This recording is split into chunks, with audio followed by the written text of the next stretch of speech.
welcome back to this second half of our classic Final Fantasy games retrospective. Final Fantasy 1 through 6, we're all still here. Shanna and Ron did not die in battle. There were no... Not yet, at least. Not yet. Everyone still have all their Phoenix Downs? Shit, I thought that's something back in the 8-bit era. Phoenix Got Downs. my potions. I don't know. Alright, Shanna, you're the designated female. Do you want to be white mage or black mage? Well, I'm also African American, so... Actually, can I opt for monk? Sure! I like monk. Go ahead. Excellent. You know, I did love playing as the red mage, though. They were fun. I mean, yes, they couldn't master anything, but the fact that they had a sampling of everything, they were really good. I like the fact that you could actually kind of spread yourself out a little bit. Yes. Like, you know, you didn't have to rely on, like, I need to have, like, a black mage and a white mage in my party. Like, for a little bit, I can just kind of have one mage and have all my other characters do other stuff. That, and I like the fact that he wore a feather in his hat, but, Oh, he looked like a pimp. It was great. Feather in his hat, you know, with the cape. Oh, it was nice. It was very nice. But now, we move out of the NES, and we launch ourselves into the Super Nintendo for the next 3 games. We move into probably one of the most famous RPGs, not just in the series, but of all time, Final Fantasy IV, which was released in July of 1991 in Japan, and it would then be released November 23rd, 1991 in the USA. However, because the original 2 and 3 were never released in the States, Final Fantasy IV was released as Final Fantasy II in the United States. Oh, yeah. Which makes all of us, you know, Final Fantasy lifers just enjoy the confusion.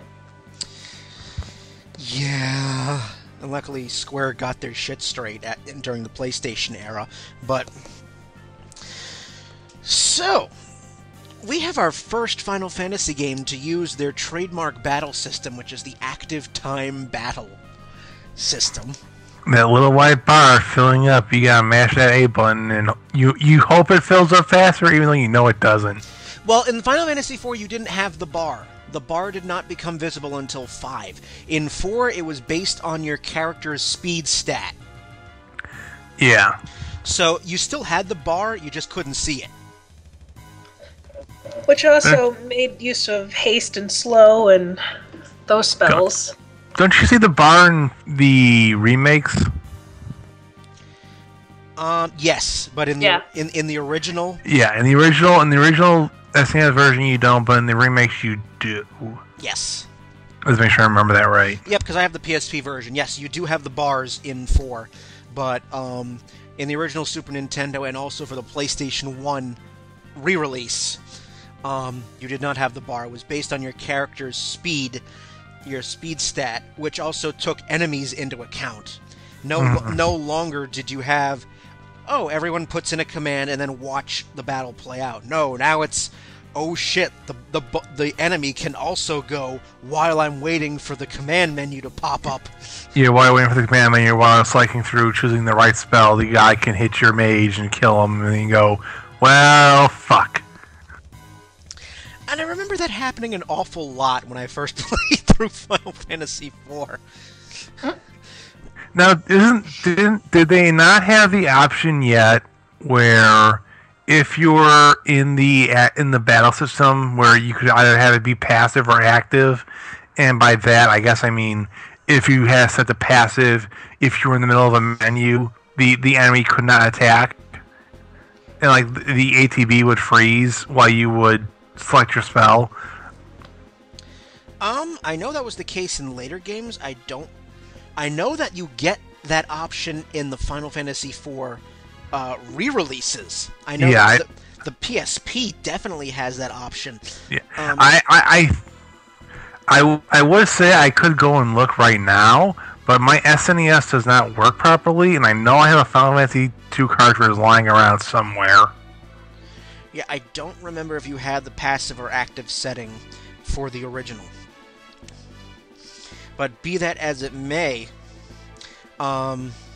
this was one of the first RPGs, period, to feature such a very complex plot. This was immersive. It was a very immersive plot. I mean, you have, Cecil going from Dark Knight to Paladin, the whole Golbez subplot. You have characters dying. You have quite literally, I think the only character in your party that stays constant is Cecil, and almost everyone else rotates in and out somewhere along the way until almost the very end. Yes, I mean, you have characters that, you're right, they're characters who are dying, as part of the story. They give up their life for Cecil. Well, I think this had, the most rich cast, up to any Final Fantasy at this point. I mean, it wasn't just a matter of you had classes. It was, you had really fully realized characters. Yeah. You had Old Man Tella, who was a crotchety old, sage, and you Spoony Bard. And Spoony Bard. I mean, the Spoony Bard. What was his name? Edward. Yes. Yeah. You have the Prince Edward. You have the jilted dragoon Cain. You have the white mage Rosa. You have Summoner Girl Rydia. Yep. Palamon Porum, the twin mages. Palamon Porum. You have. Oh, what was the monk's name? Edge. Damn it. Edge is the ninja. Yeah, Edge is the ninja prince. Fang? The monk is Yang. Yang. Yang. Yang. FIFO Su is the Lunarium dude, right? Fusoya. The old man on the moon. Yep, the old man on the moon. Aiken Drum. No. Okay, am I missing someone? Oh. Sid! Yeah. Sid, of course. Sid, of course. Sid. Your first playable Sid. Yeah, the first playable Sid. He smacks enemies with his wrench. And his beard. Hammer. But, my God, he had a beard on him. He could have been Robotnik's brother. Anyone else notice that? What? He totally could have been Robotnik's brother. Yeah, he could have been. I actually thought he could have been Jamie Heineman if Jamie didn't shave for months, but... that beard is so massive. I think the beard was what made him survive the fall and the dynamite. He had wrenches in that beard when he was working on airships. Oh, I'm sure. I think you got the cast. Let me, let's see, who else? Dum-de-dum-dum-dum-dum. I don't want to know about the localization. Not yet. Yeah, not yet. Not with the localization, not yet. Not yet. I said Golbez. I already, Cain. Of course, Baron and the Red Wings. I mean, you could even get into, all the places you go, all the, the dwarves underground, Lally-Ho. There were towns of mages and things it was such a fully realized world and a fully realized cast that it felt so much more immersive than any other Final Fantasy up till that point. Yeah. You had defined personalities as well for all the characters. You also the sense and the feel of Cecil's struggle with his dark side while he was a Dark Knight. And Cain, Cain was Shakespearean, just back and forth, back and forth. On your side, not on your side. It was I'm brainwashed. Oh wait, no way! I'm a double agent. That's your Metal Gear Solid part of the game. And of course, the final boss, Zeramus. Probably the first actual, real, memorable final battle. Yeah, I would agree with that. Not because of, well, I guess it's also memorable because of what led up to it, and also the, what happened during it. Yeah, like his infamous Big Bang move. Oh my God. That's a seizure-inducing move, and also probably killed your party the first time it happened. Oh yeah. totally unprepared for it. Like, I'm dead. You're finding him. You're like, okay, he's hitting a little hard, but I can heal it. Big bang. Ooh, what the hell is that? Oh God, I'm dead. Shit! As soon as I saw it, and because the animation takes so long, it fills up the other bars of the characters. Yeah, the animation screen takes I really feel like this is a part of the screen let me use my words. This is where we see the beginning of the 5-minute animation cutscene for moves. No. Supernova takes the cake. Oh yeah, Supernova takes the cake, but this is where we start seeing the inklings of it. That's true. The 5-minute attack. Yeah, because the Big Bang is so long, it fills up your entire character's bars, and if they happen to survive, you're almost guaranteed to be healing right away. Yeah, if you're not trying to rapidly bring characters back to life. Yeah, I remember. Just like on standby, okay, let's just take the hit. I'm not gonna even queue up an attack until I see what this does to me. Mm-hmm. Yeah. Also, if you remember, there's a bit of strategy in the battle, because if you remember, for the first time, you have your 3 in front, 2 in back. Yeah. Also, brief mention here, this is the first time you have 5 characters instead of 4. Yes. True. Very true. I also remember the fact that you could steal from Zero Miss. Oh yes, you could steal the dark matter, because there was apparently an urban legend that if you stole dark matter, it would reduce the effectiveness of Big Bang. Bullshit.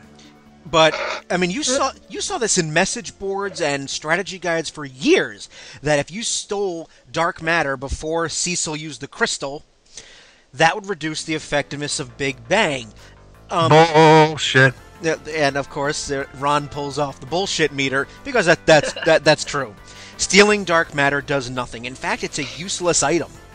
Actually, no. I thought you could use it, and it's a free 9999. I never used it, but yeah, I think the only reason you want to steal it is if you want it for a free 9999. Yeah. All right. Well, which is never a bad thing. A free critical hit at max damage. Free crit. Yes. Why the hell not? Of course. Yeah.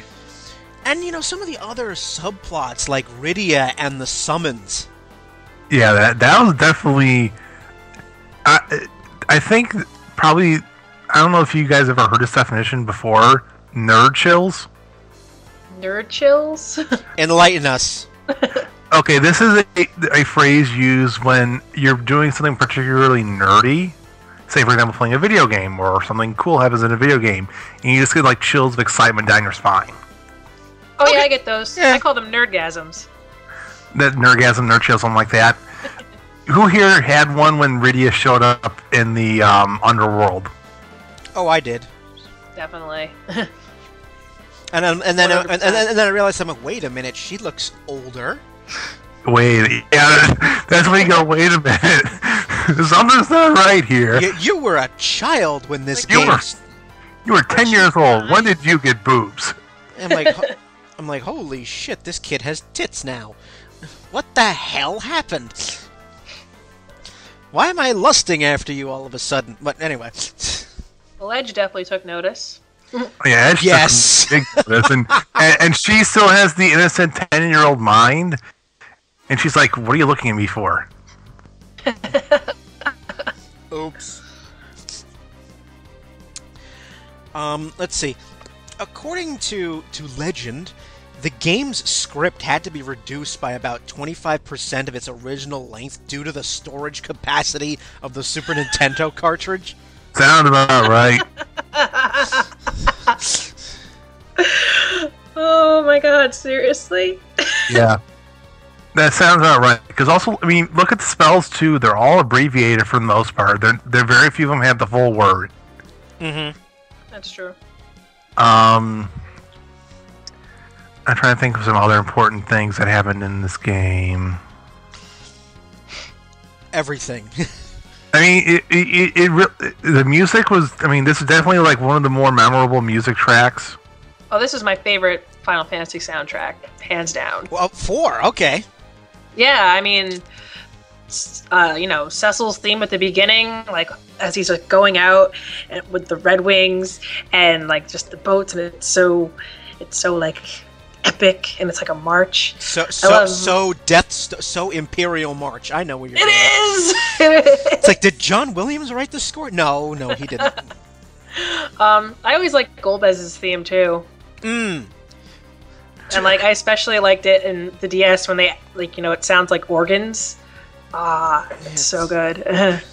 You have the three witches. Mm-hmm. That little interesting boss battle. Oh, the Magus sisters? Yeah, the Magus sisters. Oh, the Magus sisters annoyed me. The Magus sisters were annoying as hell, yes. I'm trying to think other things I remember. You have, some other notable scenes like Fusoya and Tella at the end of the game using Meteor. Yeah. Well, Tella using Meteor in and of itself is pretty cool. It was a great scene. It was very cool, and once Rydia, was it Rydia who got that spell at level 60? Yeah, she Fusoya knows it when you get him right away, but Rydia can learn it at 60. At level 60, and that final dungeon, oh my god. Yeah. When it gets right near the boss, and every single battle has the boss music. Yeah. Okay, wait. I think this is the save state. Did the save points get introduced in 4 or 3? I know they're in 4, but did they get introduced in 3 first or no? That I don't remember.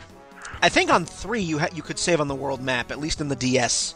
Yeah, but like I mean, this isn't like in 4 where you could save in the middle of a dungeon at the save circle. I honestly don't remember. I think you could, but it's been a long time since I beat it for SNES. Yeah. I know you could save in save circles in 4. I know that for a fact because you have the camp scene with Tella. Yes. Right. Some other memorable things. Trying to think here. I even love the boss music. I mean, that game had such a good soundtrack. Oh, the US version was dumbed down in difficulty. You're talking about the original. You're talking about the original Super Nintendo and not the PS1. Yes, I'm talking about the original Super Nintendo when it was released in the US in 1992, whatever it was. Okay. They thought that it was too difficult for the U.S. audience to handle, and therefore dumbed down the difficulty, so that instead of having to beat the game at level 60 or so, you could beat it at level 50-ish. Yeah, I remember. I played the first time I played Final Fantasy IV was the PS1 remake. That was not easy. Yeah, because let me guess, you go through the final dungeon, you even get to the Zeramis, and you're like level 51 to 53. Yep. Let's say, roughly. And then Big Bang. Party wipe. Done. Well, shit. Maybe if I gain a level or 2, now you're 55. Party wipe. Well, shit. That's what happened to me, and I had to bring everybody up to at least 60. Yeah.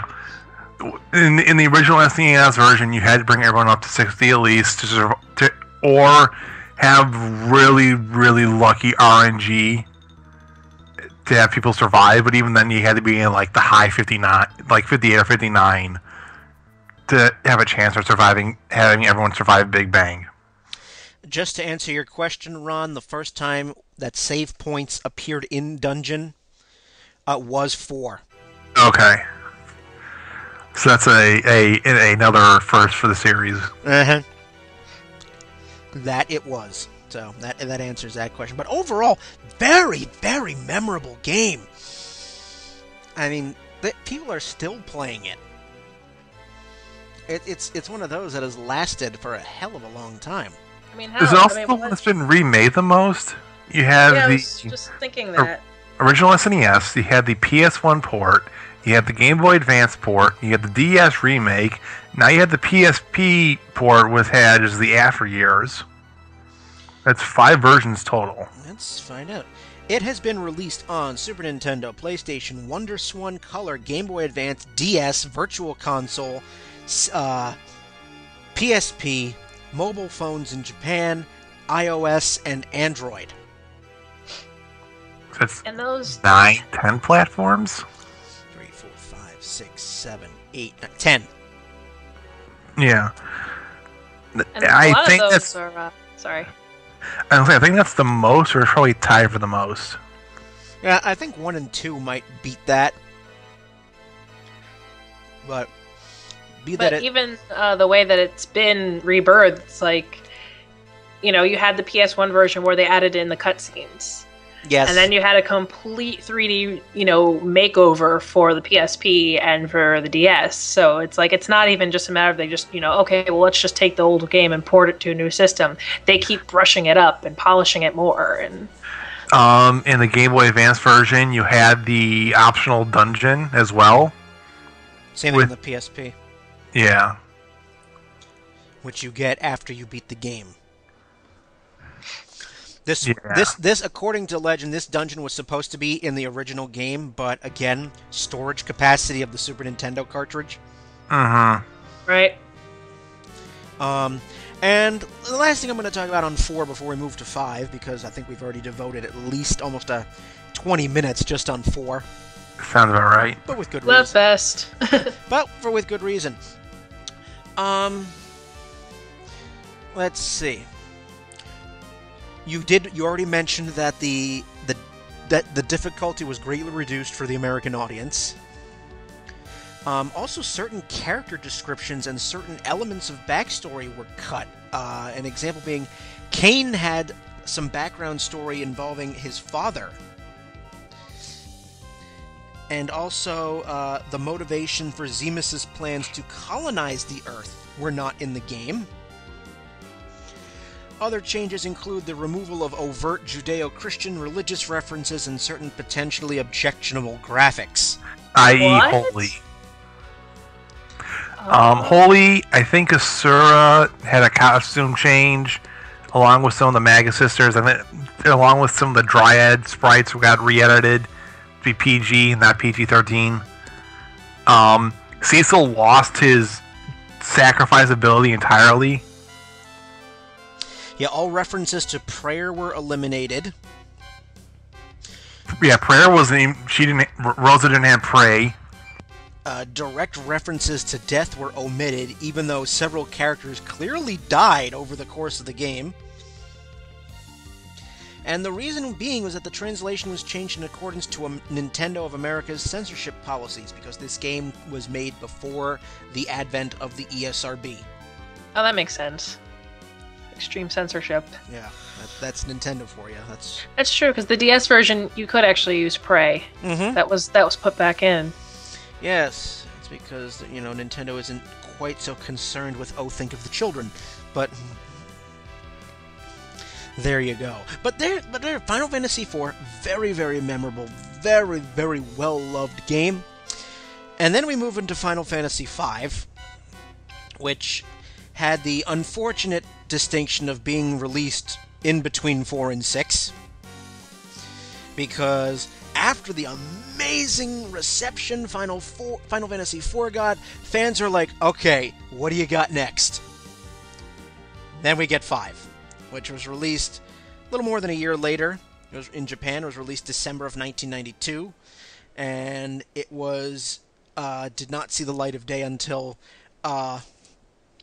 September 1999 on the PlayStation 1. This was part of the Final Fantasy Anthologies collection. It was initially not released in the USA because it was decided that the game would not, quote, be accessible enough to the average gamer. Whatever the hell that means. I think this is a case of stereotypes playing in. I want to say this is like the stereotypes because, like, Japan at this time still has the mentality of Western audiences cannot handle a true Japanese RPG. It's too difficult. They don't have fun playing it. We gotta dumb it down for the dumb Westerners to enjoy. Well, funny thing you should say that, because I read an interview with the guy who translated Final Fantasy V, and he said, you know, at the time, there was this huge difference between the Japanese gamers and American gamers. Japanese gamers love stories that are episodic in nature, whereas we in America, we love having our stories have a definite beginning, middle, and end. That explains Dragon Ball Z. Yes, it most certainly does. Japan can handle 4 episodes of Goku warming up. Exactly. That explains a lot. Whereas in America, we're like, get on with it! And if you recall the story of Final Fantasy V, I mean, if you play it from beginning to end, it does seem a little clunky. Yeah, that is true. I did notice that while playing it, but I thought that was more so the story trying to build to, like, you have your story rise, climax, and then crescendo, then to the next increasing arc. Yeah, I mean, Shanna, you're playing this game now, you said. I'm playing it right now. Well, not right this second, but I am in the midst of it, and I can see what you mean. It's definitely, compared to some of the other Final Fantasy games, I definitely feel like a slow burn kind of thing.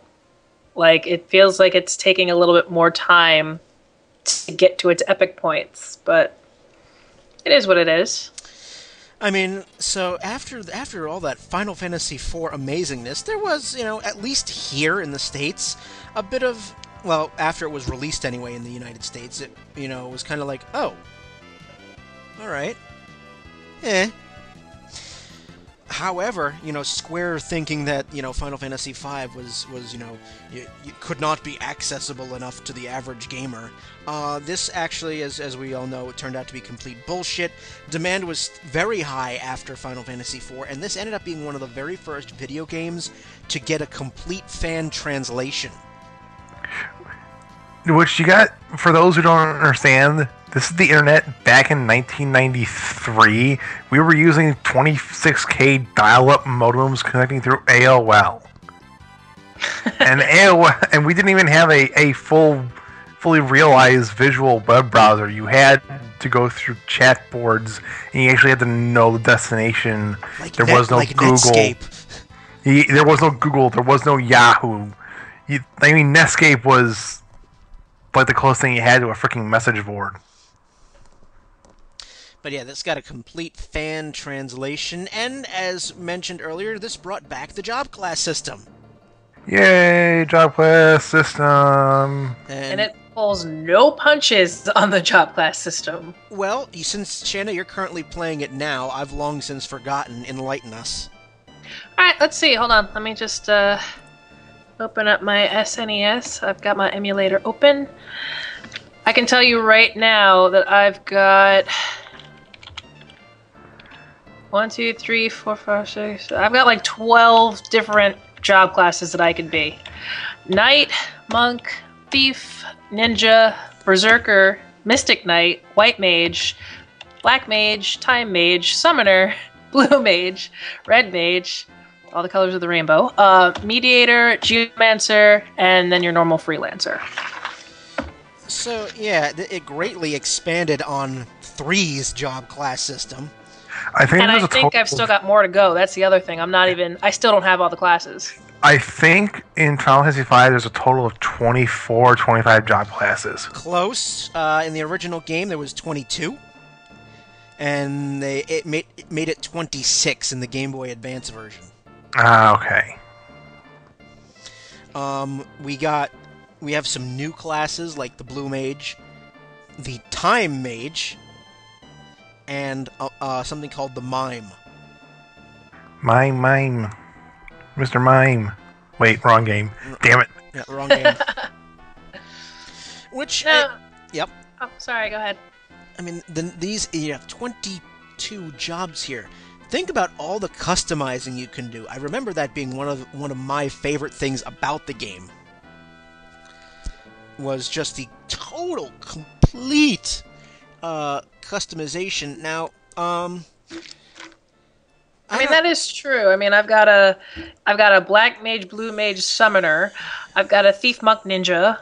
You know, I've got a red, white, and time mage. I mean, you can definitely get a little bit of everything. I do find it enjoyable too that the first class you start off with is the freelancer, or that's what it is, right? Yep. Freelancer. Yep. And after all your leveling and all the classes you go through, the most powerful class at the end of the game, freelancer. Well, was this the case where once you've fully leveled, finished a character class, those abilities stayed with you if you switched classes? You had to equip the skill, but yes. You have your job system that you can use, and then you acquire skills as each job gains levels. Right. So, like for example, I started off one of my characters as a thief, and then made her a monk. And so now I'm a monk that can steal shit. So you keep the thief abilities. Yeah, so I was able to input that one steal ability and then use that still. Okay. Yeah. So basically what you end up doing is you level your classes throughout the game, and then when you get to the final dungeon, you end up shifting over to the freelancer because you can equip all the items you've gathered up to that point, and all the classes you've mastered, you can use those skills on your freelancer. So you can have like a thief, white mage, black mage summoner, or a dual wielding ninja dragoon. Okay. I thought that was the case. And but I mean such immense customization. I really enjoyed that. Some of the things I remember in terms of story, I remember the very unoriginal name for your antagonist, X-Death. X-Death. You have the crystals, and again in 5, only this time they're breaking, which is bad news. Yeah, they all disintegrate, and that's how you get your job classes, actually. Yeah. It's you pick up the shards and you get job classes.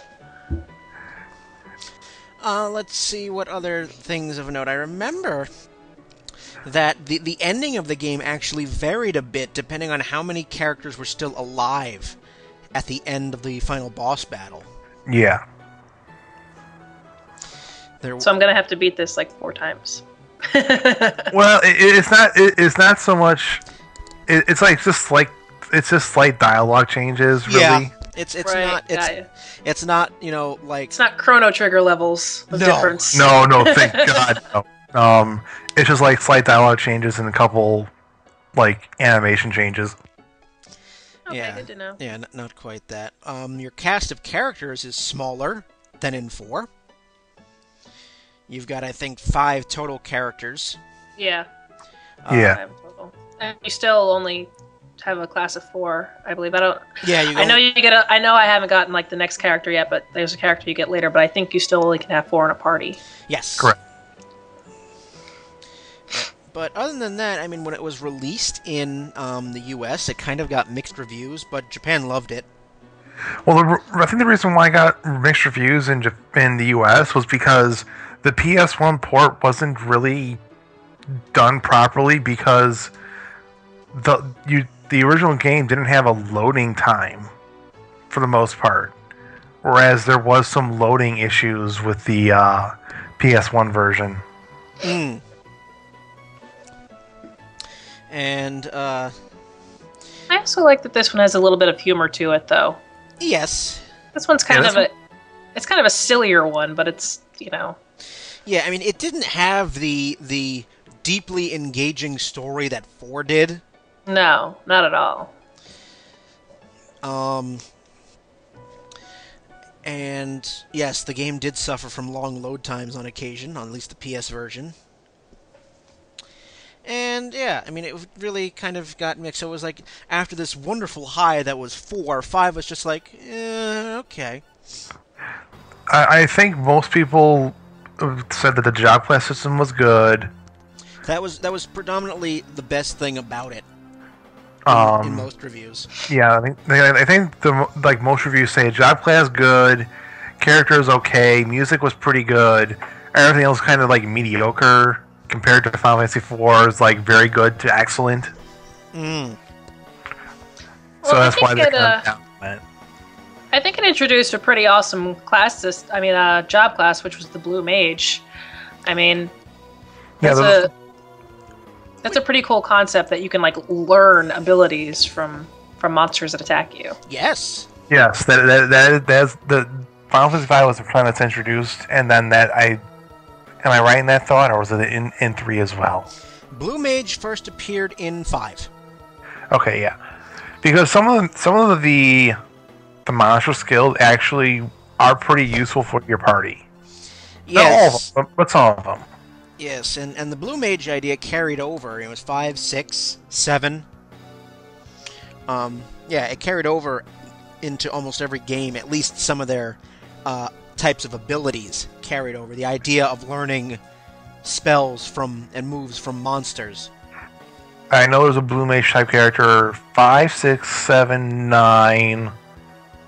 It's a class system in 11 in the online game. Yeah, the online version. And I think that's it. I don't think there's any... 10, I guess, sort of. 10, your Blue Mage was Kimari. He could learn skills using his Lancet ability. Yeah. There wasn't one in 12. I'm pretty sure there wasn't one in 13, so... Yeah, it's... So, that was 5. But first, an intermission. We'll have some music, and when we come back, we will discuss Final Fantasy VI right here on Downloadable Content.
And now we're going to move into the final game that we're going to discuss on this episode. We are going into Final Fantasy VI. Oh, goody. Yay! Oh, goody. For many, this is their favorite game of the series. This, for me, ties 7. This is my favorite of the series. Oh, for obvious reasons. It was released in 1994, April 1994 in Japan, Super Nintendo, and then it was released 6 months later, November 1994 in the USA. It was called Final Fantasy III. Before we go all plot crazy and Kefka, for fuck's sake, this was the first in the series to introduce the idea of a limit break. Yes. This was not if you played Final Fantasy VII, you get a limit break after you've been hit so many times, and you just leash in a very powerful attack. In Final Fantasy VI, this was actually called a desperation attack. This would only happen when your character's HP was low. You were in the near-death status. Your character was kneeling. They weren't fainted just yet. They were almost dead. Yeah, they're almost dead, not quite. And I believe the percentage was like 1 in 8. Yeah, it was like a saving throw. Kinda. More or less. I mean, it did not show up happen. It did not happen every time a character was near death. But the only time it showed up was when they regular attack. But when it did occur, you knew for certain because you had a giant flash of different colors, and the guy took probably like 5,000 damage. Oh yeah. This game is considered to be one of the best RPGs ever.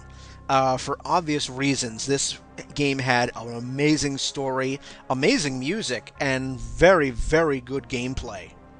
And the cast of characters, too, was quite memorable. Oh, yes. I mean, just the start of the game, you knew that there was shit going on. I mean, you're taking place in Narsh. Terra is, captured by, what the hell's his face? Not Kefka, the Emperor. The Gestalt Empire. Gestalt, yes.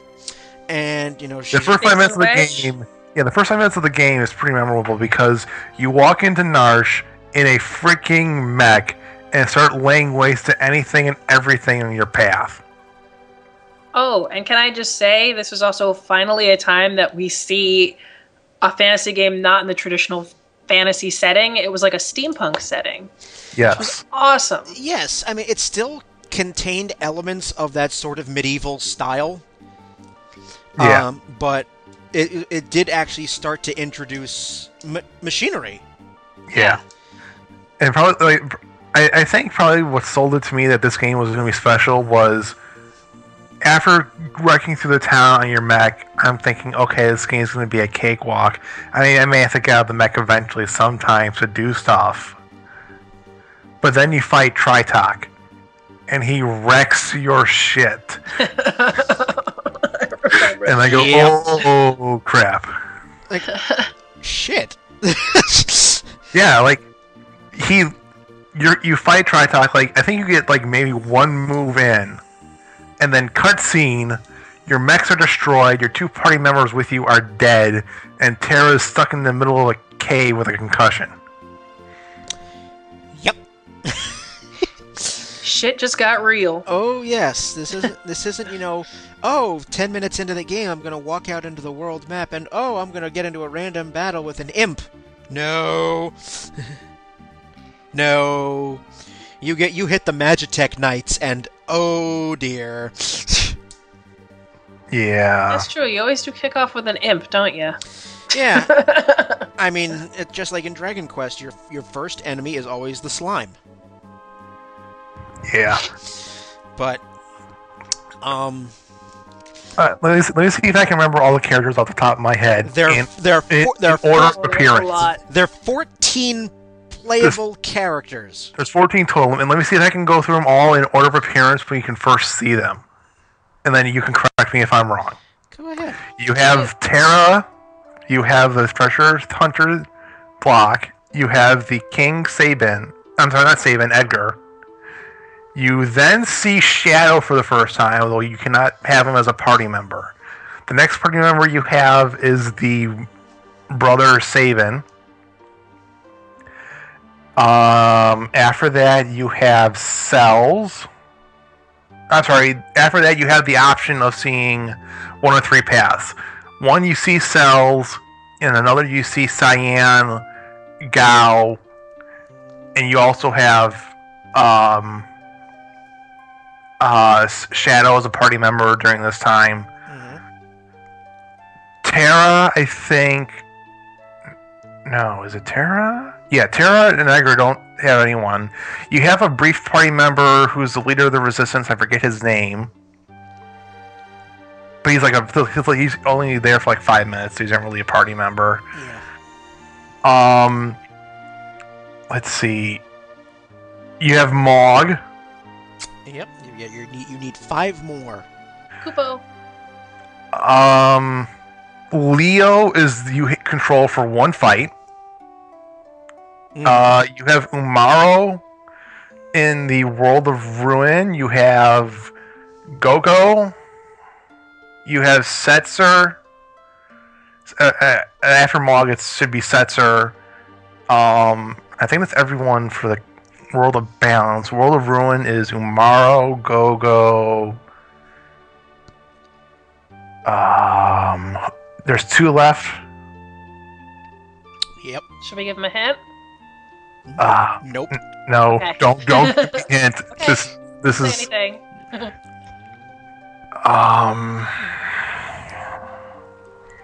no one jumps if memory serves. Gonna put in the Jeopardy music underneath all this. Yeah. Oh, why can't I remember the last 2? Oh, I give up. I don't remember them. Strago? Yes. Oh, Strago and Realm. Fuck. Yeah. God damn it! I forgot the Strago and Realm. Yeah. Okay. That's alright. I don't use them too often whenever I play Final Fantasy VI. That's why I keep forgetting them. 12 out of 14. Not bad. My hint was going to be that they were related. Oh. No, don't worry. You got 12 out of 14. That's pretty good. That is really good. That's how I got the obscure ones that are completely random. They usually don't have to get. Like the Yeti, the fact that you can have a freaking Yeti in your party in this game. Umaru. Yes, I mean, obviously you didn't use all the characters, but and of course I forgot to mention just as a tiny sentence the introduction of the Moogle in Final Fantasy III. But Yeah. But back to 6.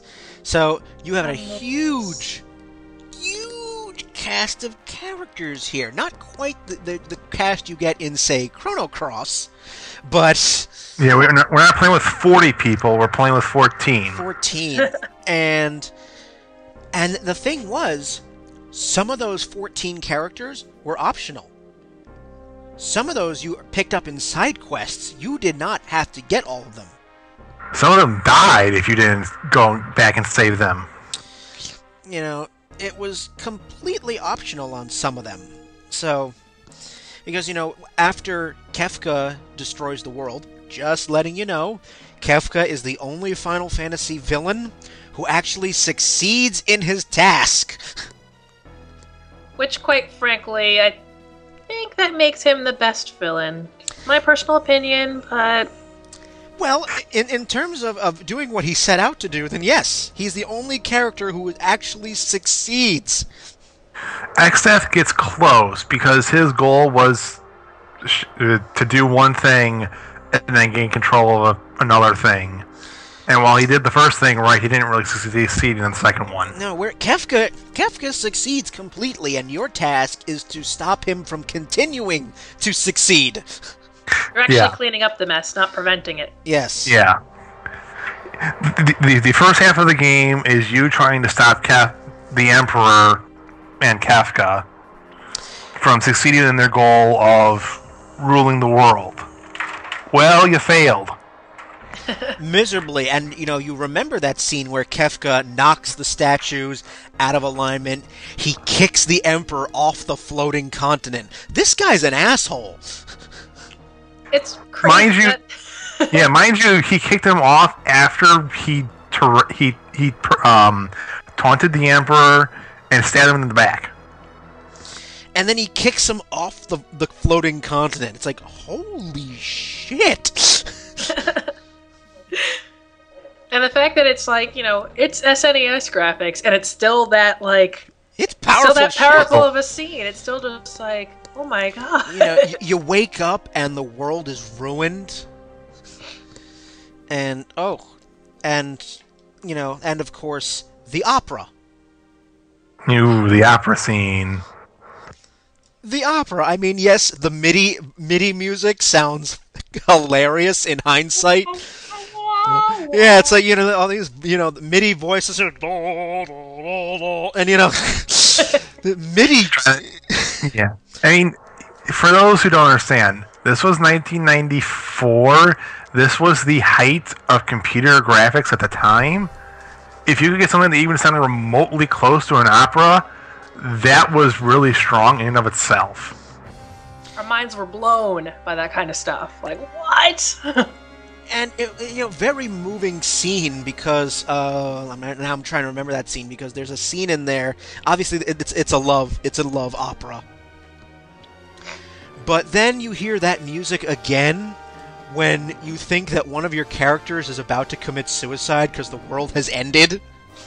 It gets that dark. Yeah, and you hear that music again, and it's like tear. Yeah. Yeah. That. Oof. Ooh, that hurt. That scene. Every character has a really, almost all of them have a really dark backstory. But Kefka, oh my god! Ruthless piece of shit! To the point where he earned himself an evil laugh in the game. Exactly. Ahem, there's sand on my boots. Wait, he says. Do I look like a waiter? Also has the best one-liners. Yes. Yeah, he does.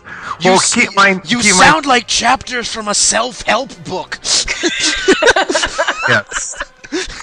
Well, keep in mind too that for those who don't know, Kefka was originally a jester in the Emperor's court. Yes. They experimented on him with, slight spoiler alert, magic is from summons. Yes. And they absorbed magic from summons and they experimented on Kefka first. It succeeded, only drove him narcissistic insane. Oh yeah, he's very narcissistic. He's also a nihilist because by the time we get to the end of the game in the final battle, he just wants to destroy everything. He doesn't give a shit. He's definitely one of those I don't understand what are you trying to save sort of characters. Yeah. Everything's bleakness and darkness. Yeah, he is a character that does not get the concept of love, happiness, life, joy, like anything good that you can name or think of, including sex. He does not understand the point of it. And the best part of it is that it's not even like he's like just got his head down and like, oh, I don't care about that kind of stuff. He's literally so unhinged that he can't comprehend those kind of things. Mm-hmm. That's what makes him such a good villain. It's that there's not that calculating like you understand because they've been through something. Like, no, he's just out of his mind. He is literally batshit insane. I don't know. He could give Albedo from Xenosaga a run for his money, I think. It's... Yeah, but Albedo actually had a little bit of intelligence to him. Kefka just said, fuck it, I'm going to blow everything up because why the hell not? Yeah, like, why the shit? And I'm going to poison villages. Why? Why not? Why not? Why? Because this fight's taking too fucking long. I got better things to do than sit here in this bumfuck desert. Yeah. And get the sand off my boots, things like that. But Kefka, and the idea of somebody being tested, experimented on with magical ability, we see that again in 7 with with Sephiroth and Cloud. They kind of refined the process for Cells, at least, so she's not as crazy. Yes, they refined it, and unlike in 7, whereas Kefka just wants to destroy the world just because he can. Sephiroth has mommy issues, but that's next episode. Yeah. Yeah, we'll say that for the next episode. But, I mean, and then of course the final battle with Kefka himself, where this was the one game in the series that you knew this was the final battle. Whereas, in some of the games you're like, is this the end? Maybe. Six you knew, because when you finally got to Kefka, the screen before the battle starts, it says, put your characters in order from 1 to 14. Yeah. Get ready. Yeah, this was, like, the if you hadn't played 6, after a certain point in the World of Ruin, you can go fight Kefka, or go to the final dungeon. Like, you can literally go at the earliest possible time with 4 characters, and go fight Kefka with 4 characters. Now, you're suicidal if you do that, but you could do it. It's possible, but do we recommend it? I don't know. Yeah, I mean, because what happens in 6, you have this very unique mechanic that, the only other time I see it appear is in 8, and that is if one of your characters dies during the battle with Kefka, that character will be replaced. Yes. By the next one in sequence. So you start the final battle off with your first 4, and then if any one of them die, you have to act fast to revive them. Yeah, I think you have within 1 or 2 actions, period, not whether it's actions from your party members or it's party members and enemy. You have like 1 or 2 actions to revive the person before they get swapped out for someone else. Yeah, if they die and you're not quick enough, then that character will be replaced by who you have in number 5, and so on. Ironically, the only other game that I can think of offhand that makes you like line up your parties like that is the Sailor Moon RPG. Well, just because there's so many characters in that too, it's like. Well, I said that 8 has a similar thing, because in Final Fantasy VIII, that boss battle, you start off with 3 random people. Oh, I hate that. That was. I hated that. But that's the comparison. That's for next episode. Right. But this final battle, not only it was the longest final boss battle, because if you remember, Kefka's got 4 parts to him. Yeah. And you would just move up slowly, like, oh, I beat 1. Go up the elevator. Here's the next part of it. Yeah. For those who don't know, what you have to fight is the three former gods of magic, and then Kefka himself, who is now the new ultimate god of magic. In all of his winged angel glory. Yeah, winged angel. When do we see this again? OG one winged angel. Thank you very much. Yeah, so Sephiroth, Kefka did it first. You're tramping his style. And of course, some of the most memorable music in any final. I think, for me personally, in terms of favorite soundtrack for a Final Fantasy, it's this one or 7's. I will agree with that. I'm pretty sure the longest track, though, goes to Dancing Mad. Yes, it does. It's a 20-minute track, if memory serves. Yep. Oh, good lord. And, and it only... The fact that the final boss theme is so long is just another testament to how pompous and arrogant Kefka actually is. I'm so badass, I've got a 20-minute theme devoted to your entire battle with me.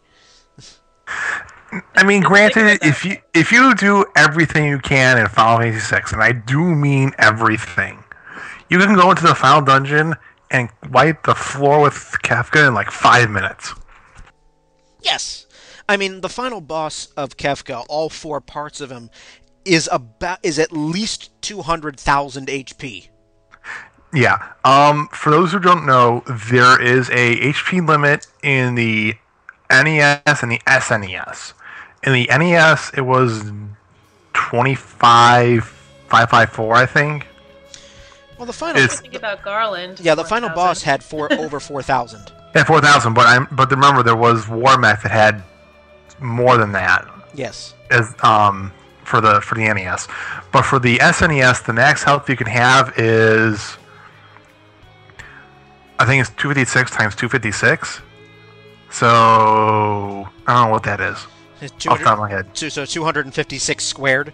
Yeah. Or 255. Maybe it's 255 or 256 squared. I can't remember. But it's somewhere around 50,000 hit points, I think. It's over 65,000. Yeah. So that's... You have to go kill that 4 times. Uh-huh. So, but just an amazing, amazing game. Just from the start. There were moments in there where I was like, oh, I'm gonna weep. And then finally when you got to Kefka, you're like, bring it. Bring it, you piece of shit. Yeah. But to slightly go away from the Kefka waxing off for a moment here. Okay. Because we spent a good 5-10 minutes talking about him by itself. The characters all were very well fleshed out. They all had really interesting backstories, at least that I believed. There's slight hints, too, that some characters are actually been hinted at previously in the story. For example, it's almost all but confirmed that Gogo is actually Setzer's girlfriend. Okay. Really? Yeah. Guess I missed that. You have to kind of read through the lines a bit, but if you remember when Setzer talks about his girlfriend crashing the airship on an island in the northeastern corner of the world. Oh, yeah. And where do you find Gogo? Well, there you Think go. about that. Yeah. Well, there's some other small tidbits. Shadow, you can actually see what he looks like before he puts on the ninja costume, and I find out what his actual name is.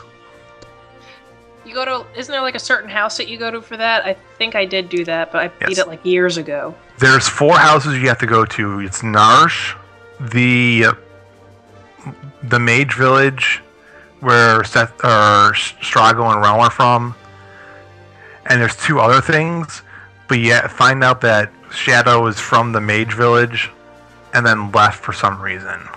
I can't remember what it was, though. I always liked that Shadow had a puppy. Yes. Interceptor. Interceptor, that was the name of it. I was trying to remember what the name of the dog was. Terra has a really sad backstory. Yes. And an amazing theme, but yes, very Yes. Cells is a little interesting. Locke has a sad backstory as well. Cells is always one of my favorites.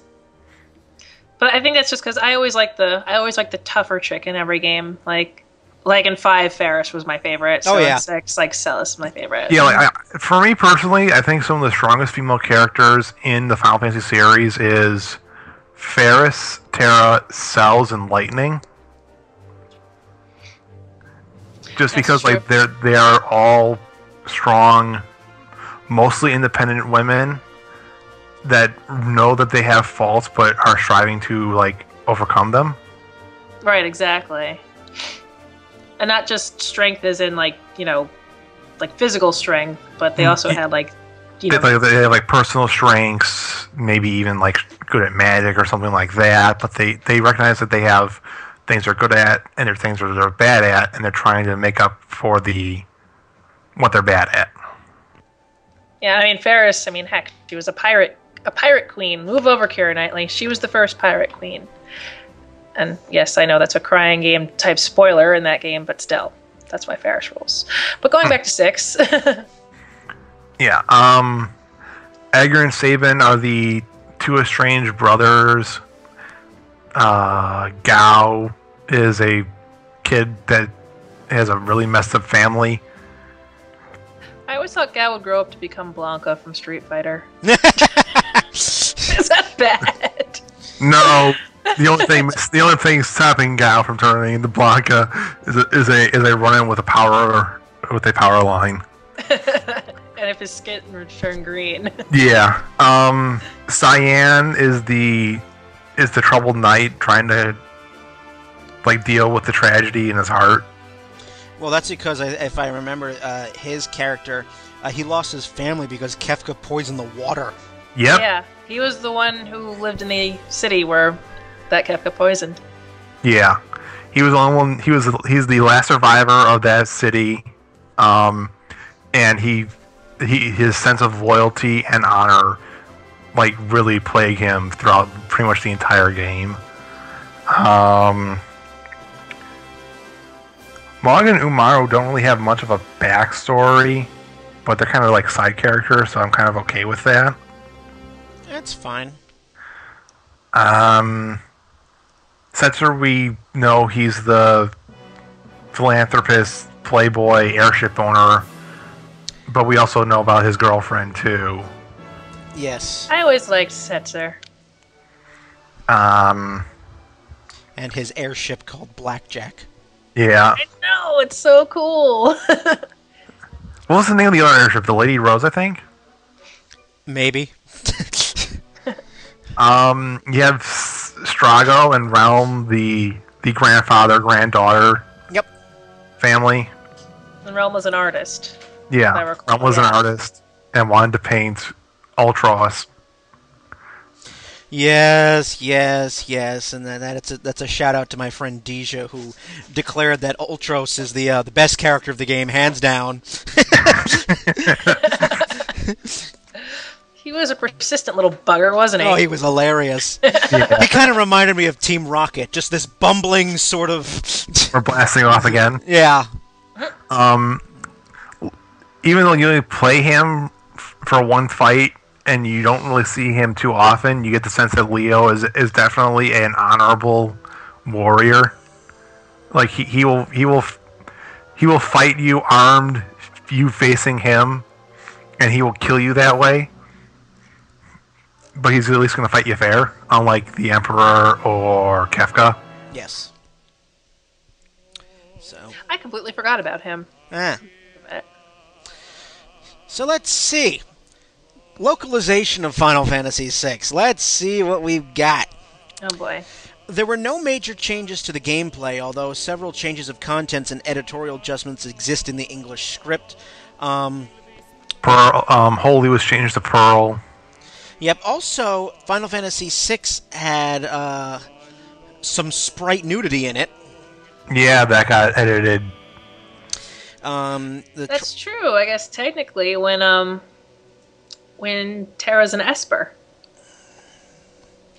You know, according to the translator, it said that there was a certain level of playfulness and sexuality in Japanese games that just doesn't exist in the USA, basically because of Nintendo of America's rules and guidelines.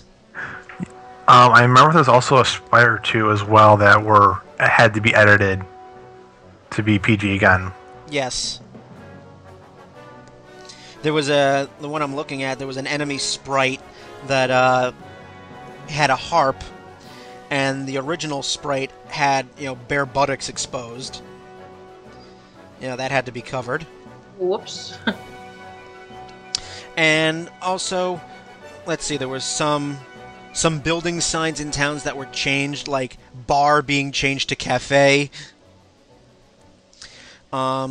Also, there are some direct allusions to death, killing actions, and violent expressions, as well as offensive words were placed for the American release. Jeez, we're such prudes. For example, looking at the Wikipedia article now, after Edgar, Locke, and Terra run on chocobos away from Figaro Castle, Kefka orders 2 Magitech armored soldiers to chase them by shouting, "Go, kill them!" That's what it says in the Japanese version. In the English version, it's "Go, get them!" Doesn't he also say after they succeed in getting away, in the Japanese version he says "son of a bitch," but in the English version he says "son of a submariner"? Yes! That was colorful. Mm-hmm. Yeah, again, yes, Shanna, we are prudes. We are incredibly prudes. So, that's Final Fantasy VI. Oh, and another thing, was this also the first one to have a Biggs and a Wedge which would become another Final Fantasy trope. Oh, the Biggs. Yeah, I think so. Biggs and Wedge. Let's find out. Because, let's see. Yeah, for those who don't know, Biggs and Wedge is a little allusion to Star Wars. Star Wars is Biggs and Wedge. Yes, their first appearance was in 6. That was right. Okay, cool. Because that's been another thing that's just been going on and on. Like, there's always now a Biggs and Wedge in every Final Fantasy. Biggs, Wedge, Sid. Wait, I had a brain fart. Who's the Sid in Final Fantasy 6? The engineer that discovered the Magitech. Yes! Mm-hmm. Okay, I He's remember not a playable character in 6. He's not a playable character, but he's a Sid. He's a Sid, and he's the closest thing Celes has to a father. Or a grandfather, technically. Yes, he appears in every single game from 2 on. He's not playable in 5 either. No, he's playable in 4, 7, briefly playable in 9. Yeah, that's about it. Yeah, I think that's it for Sid playables. So, alrighty, I think we have covered certainly the first 6 games at length, as I expected we would. Some more than others, but I feel like we gave every game a good voice. I think so. So, anything else you want to say on these first 6? I think we wrapped it up quite nicely. I think we did. Ron? Every game, there's always something new, something interesting. Whether it works out or not, that's usually up to the reviewers and the sales. But we always see them experimenting. Like, even through these first 6 games, you see, like, wildly different... Like, some things may stay the same, like the summons, or the Sids, or the Chocobos. But we see new battle systems, we see new spells, new interactions. And we always see that experimentation carry through in almost every Final Fantasy, for good and bad. I think that's a good thing, though, because I think that's why the series has lasted 25 years. I mean, you think about it, and yeah, you got some you like and some you don't like, but you know that every Final Fantasy is going to give you a different experience, but there's always going to be familiarities.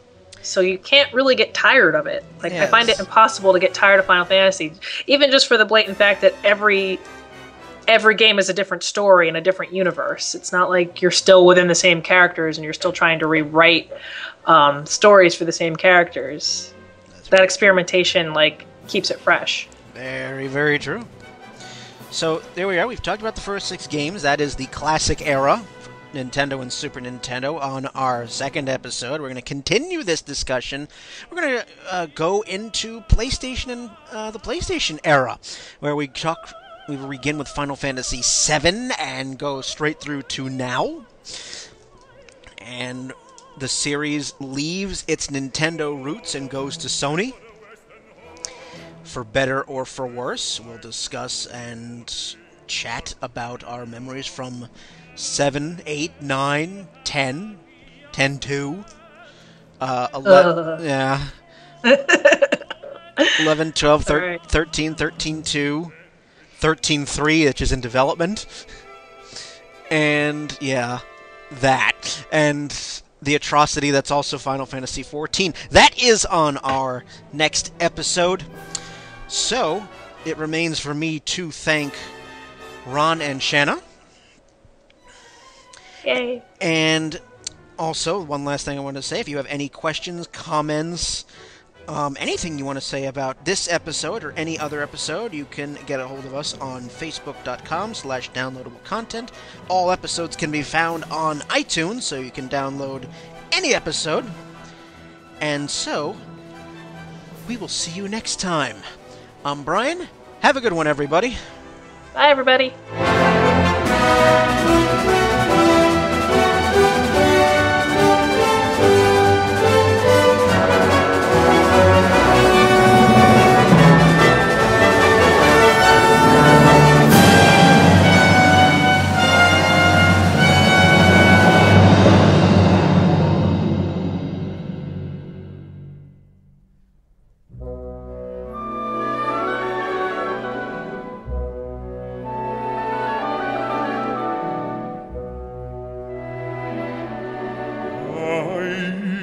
Isteisios Dracon.